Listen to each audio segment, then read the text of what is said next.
Okay, so we have our solar system scavenger hunt. We are not going to use this page tomorrow unless you just want to reread it like right before you do the thing. Because as soon as the challenge kids leave the assembly, we're going to explain the game.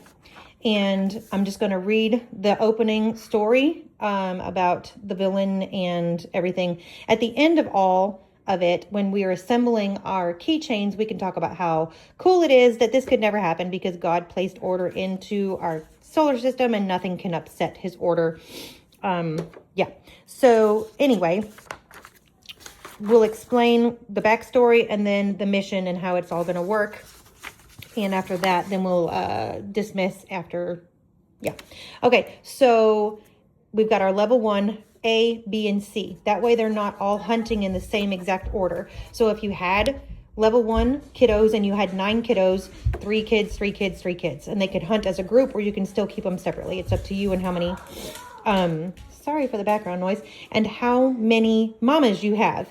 Anyway, they'll carry this around and they have clues.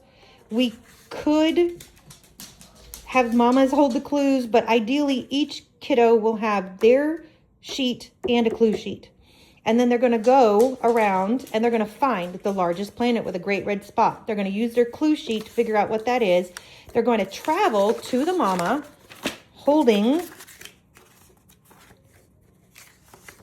my goodness, holding the appropriate sign for the answers on their sheet. And that mama or dad, whoever, will check off the item. Once they get all their items checked off, then they will come back to the classroom and they'll actually assemble their thing. They're not going to be receiving the beads because then we're going to have lost beads everywhere. Just sure of it. So level 1 clue sheet and the level 1 fill out sheets. Then we've got the level 2, A, B, and C, same thing. And the level 2 clue sheet that they'll take around with them. And then, of course, for 3, A, B, and C to mix it up. And then the level 3 clue sheet. Okay, so then we have the answer sheets that the tutors could have and or the parents holding the signs could have to make sure that if the child has hunt page A, which number is which thing. Or they can just use the clue to make sure that they've answered it correctly. But there's the answer sheets for each level and for each version of the hunt page. And then we have our posters. Okay, so I'm cutting these in half. Somebody will be holding Sun, somebody will be holding Mercury, and so on and so on. And the kids will just go to them to get their stuff checked off.